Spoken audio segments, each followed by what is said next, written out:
હે માં, મારા પતિનું કંઈક કરો. તમારા પતિ, તમારું દાંપત્ય જોઈને મને મારો પતિ યાદ આવે છે. પાર્વતીને પ્રાર્થના કરી. પાર્વતીએ કૃપા કરી. ચંચુલા, શું ઈચ્છા? મારા પતિની ગતિ કરો તમે.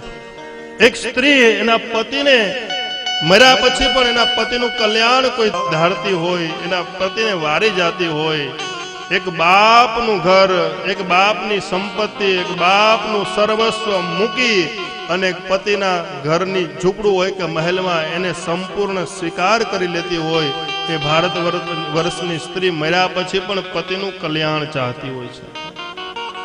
આ દુનિયામાં કોઈ તમારું કલ્યાણ કોઈ ચાહતું હોય ને તો એ એક પુરુષ, વિવાહિત પુરુષ માટે એની સ્ત્રી છે. માં, હું તો પાપી હતી પણ મારો પતિ વધારે પાપી હતો. મારા પતિનો ઉદ્ધાર થાય એટલા માટે કોઈ મને માર્ગ બતાવો. માં પાર્વતી પ્રસન્ન થાય. ચંચુલા, તારી પતિ ભક્તિથી હું પ્રસન્ન છું. માં પાર્વતીએ વ્યવસ્થા કરી આપી છે. માં પાર્વતીએ શિવ ભગવાનના પરમ ઉપાસક ગંધર્વરાજ તુમરુને બોલાવ્યા. તુમરુ આવો. તુમરુને બોલાવ્યા. તુમરુ પ્રસન્ન થયા. એક શિવ ભક્ત છે, એક વિષ્ણુ ભક્ત છે. વિષ્ણુ ભક્ત નારદ છે અને શિવ ભક્ત ગંધર્વરાજ તુમરુ છે. તુમરુ પણ વીરાનાદ વધાવે, મહાદેવ મહાદેવ ગાતા હોય. પાર્વતી બોલાવ્યા. પાર્વતીએ સાનિધ્ય આપ્યું. પાર્વતી કીધું કે ગંધર્વરાજ, તમારે હવે એક શિવ કથા ગાવાની છે. માં પાર્વતીએ કીધું કે તમારે એક શિવ કથા કરવાની છે. તુમરુ એની નીવડા વગાડવા લાગ્યા. પ્રસન્ન થઈ ગયા કે મારા ભાગ્યમાં શિવ કથા લખી છે ગાવાની. પ્રસન્ન થઈ ગયા. માં, તમે કયો, હું ગાઉં, તૈયાર છું. પાર્વતી કહે કે અહીંયા નથી ગાવાની.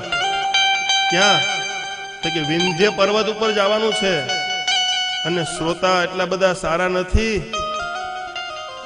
બધાના નસીબમાં સારા શ્રોતા નથી આવતા. તમારે કોઈ મનુષ્યને નહીં, દેવને નહીં, ગંધર્વને નહીં, ભૂતને નહીં, તમારે તો એક પિશાચને કથા સંભળાવવાની છે. અને ત્યારે તુમરુ કહે કે માં, કોઈ પણ જીવ હોય ને હું તે કીધું એટલે એને શિવ કથા સંભળાવીશ. એ પિશાચ છે, એક જગ્યાએ નહીં બેસી શકે, એક ખુરશીમાં 3 કલાક નહીં બેસી શકે, એક આસન ઉપર નહીં બેસી શકે. તુમરુ કે નો, હું બેહને બાંધીને બેહરાવું. હા, ગમે એમ કરીને શિવ કથા સંભળાવું.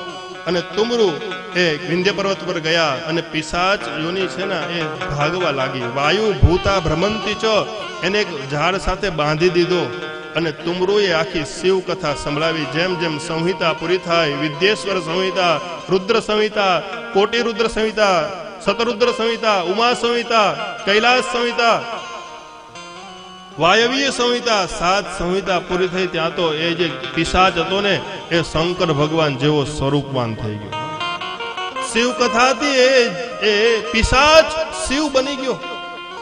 3 નેત્ર ધારણ કરી લીધા એને. જ્ઞાની બની ગયો. 3જું નેત્ર એટલે જ્ઞાનનું નેત્ર.